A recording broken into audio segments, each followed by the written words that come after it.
Buenas tardes a todos los seguidores del canal. Vamos a hacer otro video breve, espero que no mayor de 10 minutos, en el que nos vamos a plantear otro de los temas que suelen ser frecuentemente generadores de consultas o de dudas respecto de su resolución, que es el apeo de columnas sobre vigas, ¿sí?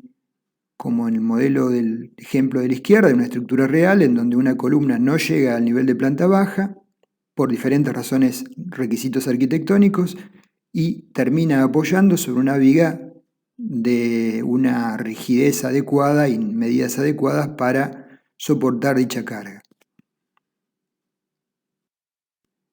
En ocasiones entonces, por razones de diseño arquitectónico, se presenta uno o más apeos de columnas sobre vigas. Frecuentemente esto se da en los niveles inferiores, planta baja, subsuelos, donde se requiere un mayor espacio libre. Si trabajamos con un programa que determina las solicitaciones y genera el diseño armado y detallado de estos elementos, la pregunta a hacernos es, naturalmente, ¿cómo trata el diseño de estas vigas de apeo nuestro software? Básicamente, cómo realiza el detallado y armado de estas vigas, teniendo en cuenta que no se va a cumplir la hipótesis de Bernoulli-Navier, que es la que usualmente utilizamos para flexión en vigas y sobre la base de la cual desarrollamos las ecuaciones de diseño de flexión para vigas esbeltas. Acá vemos en esta foto un caso sencillo de columnas que apean sobre una viga que no llegan a planta baja. Entonces, en las cercanías de la zona de apeo de la columna con la viga, si la viga tiene una altura h en una extensión de 2h, la hipótesis de Bernoulli-Navier de mantenimiento de las secciones planas no se va a cumplir y por ende las ecuaciones de diseño de flexión no serían aplicables en ese sector en gris. Entonces, la pregunta es, nuestro software, que probablemente tenga rutinas de diseño asociadas con elementos, columnas, vigas, losas, tabiques, cuando se enfrenta con estas situaciones localizadas y atípicas, ¿cómo resuelve, con qué rutina resuelve el diseño y detallado de estas zonas? Acá tenemos una viga de transferencia o de apeo abajo, sobre la cual se aplican las cargas de una cantidad importante de columnas y se transfieren a solo 4 columnas en los niveles inferiores, dejando amplios espacios libres. Arriba vemos un esquema de modelado de 2 columnas que apoyan sobre una viga con el esquema conocido de bielas y tensores.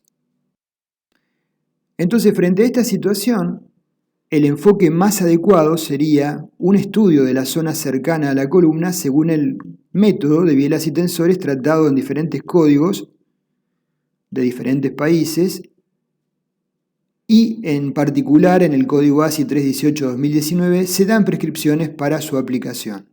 El dibujo está tomado del citado código.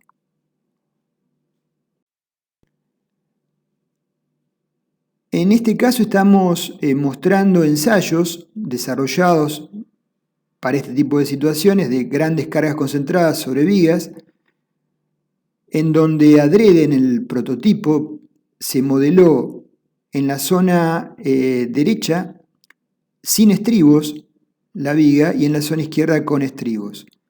Luego así se le ensayó y la carga de falla real fue de 606 kN.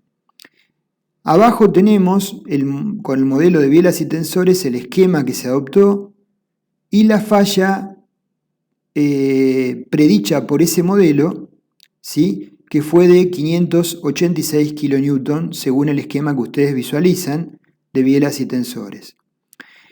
La falla se produjo en este prototipo en la zona sin estribos cuando el tensor, la armadura inferior, entró en fluencia. En el dibujo D podemos visualizar las tensiones medidas en el tensor para 2 niveles de carga.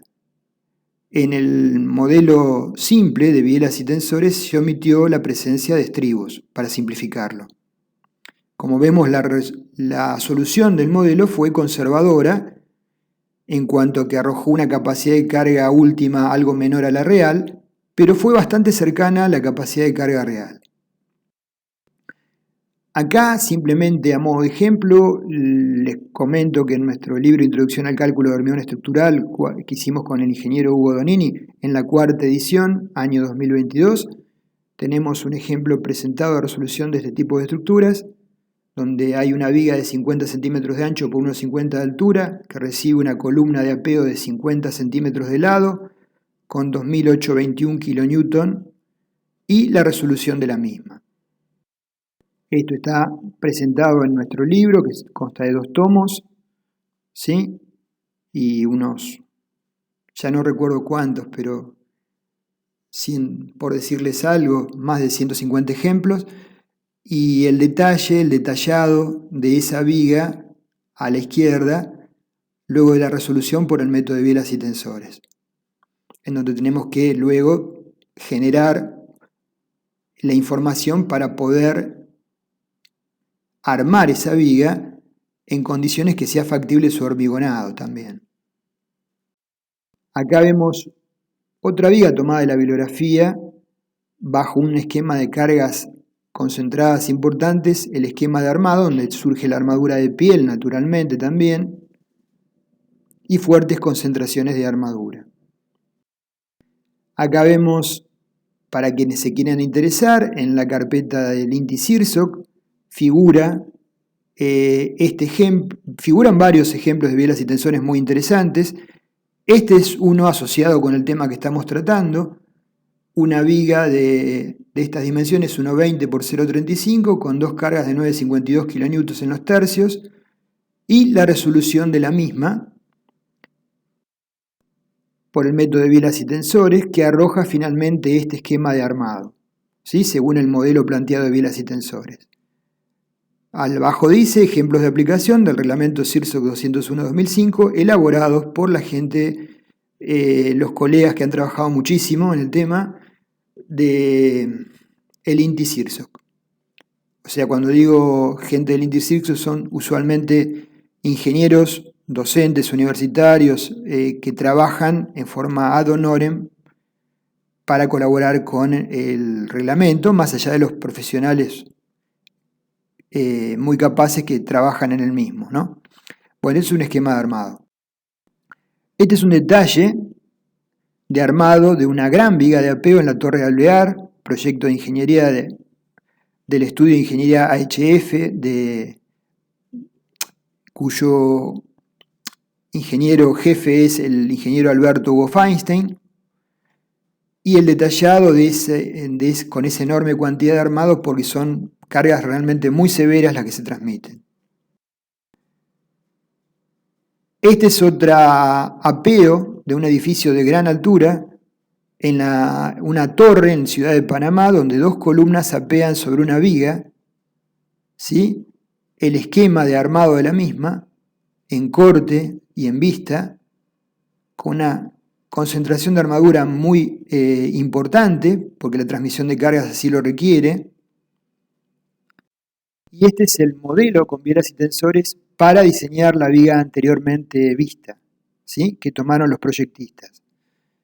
Para cubrir la diversidad de cargas a transmitir por las columnas, hay que considerar que las columnas tienen una serie de combinaciones de cargas últimas y para cada combinación de cargas últimas ambas columnas transmiten cargas axiles, momentos, flectores, de diferente entidad y hay que cubrir la envolvente de todas ellas, ¿sí?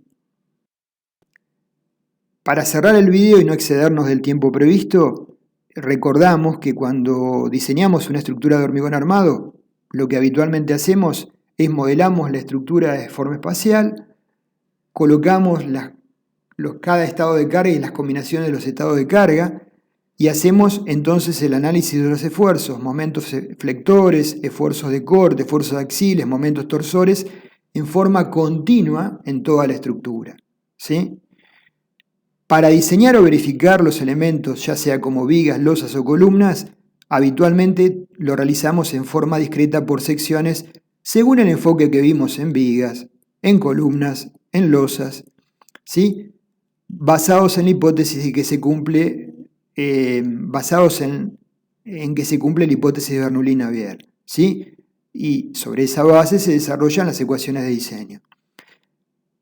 Ahora bien, el riesgo de realizar el diseño o verificación con un procedimiento continuo y un diseño discreto y no continuo consiste en que justamente ante situaciones como las que hemos planteado, se puede considerar erróneamente el camino de las cargas y por ende, como consecuencia, no cubrir adecuadamente algunas secciones críticas. Esto ya lo manifestamos en los videos de bielas y tensores, hay varios videos subidos al canal, se presenta en las zonas particulares denominadas zonas D perturbadas, donde no se cumple la hipótesis de Bernoulli-Navier. Finalmente, como consulta, ¿sí?, o inquietud que les planteo a los usuarios de los distintos software de diseño automatizado, para vuestro resguardo y tranquilidad, ¿cómo opera el diseño y armado de estas vigas vuestro programa? Hay una gran cantidad de programas que realizan no solo la evaluación de deformaciones, solicitaciones, sino también el diseño de las armaduras. Entonces, vuestro programa, el programa que ustedes manejen, ¿cómo resuelve este tema? ¿Sí? Pueden consultar en el manual operativo, haciendo ejemplos numéricos simples, para quedarse tranquilos que el enfoque que se le da es el correcto. Bueno, simplemente esto, buen fin de semana para todos.